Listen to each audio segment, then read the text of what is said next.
Na ukisoma habari ukiunganisha na kile kitabu cha Luka ile sura 4 na mstari wa 18, utakuta ujumbe unafanana. Na ukiunganisha ile Isaya 61 na mstari wa 1 hapo nisomee hapo.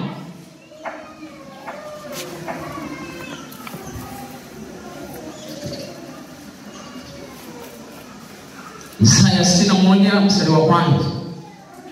Inasema Isaya 61 na mstari wa 1. Roho ya Bwana Mungu juu yangu, kwa sababu Bwana amenitia mafuta ni wahubiri wanyenyekevu habari njema. Amenituma ili kuwaganga waliovunjika moyo, kuwatangazia mateka uhuru wao, na hao waliofungwa habari za kufunguliwa kwao, kutangaza mwaka wa Bwana uliokubaliwa, na siku ya kisasi cha Mungu wetu, kuwafariji wote waliao, kuwaagizia hao waliao katika Sayuni, wapewe taji ya maua badala ya majivu, mafuta ya furaha badala ya maombolezo, vazi la sifa badala ya roho nzito, wapate kuitwa miti ya haki iliyopandwa na Bwana ili atukuzwe. Amen. Isaya anaendelea kutoa unabii wa Yesu Kristo. Yesu Kristo ndiye anayeweza kufanya upya juu ya maisha yako wewe. Anayeweza kurudisha, anayeweza kuganda moyo ambao uliopondeka, anayeweza kutoa hofu ya mtu na kumleta kwenye kujiamini, anayeweza kuimarisha magoti yaliyolegea, anayeweza kufanya chemchemi ya maji katikati ya jangwa. Amesema sehemu walalapo mbweha pataota mianzi na majani. Haleluya.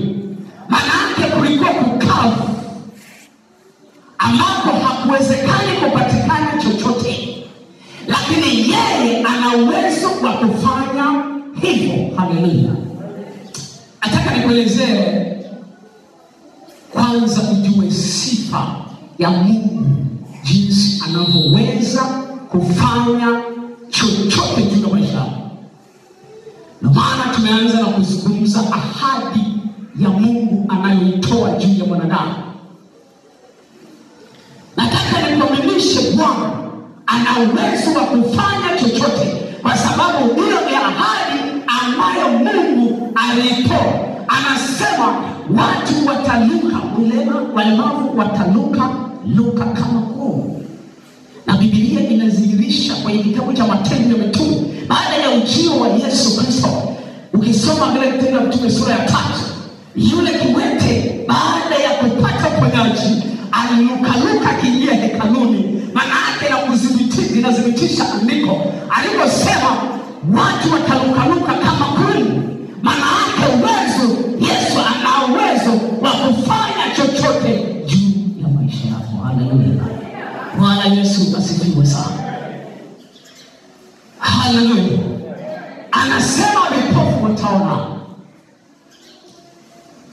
bubu watazungumza, viwete watatembea. Na Yesu baada ya kuja alifanya mambo kama haya, akilithibitisha neno lake. Bwana Yesu asifiwe sana. Haleluya. Soma sasa kitabu kile cha Isaya na mstari wa sura ya 41 mstari wa 17.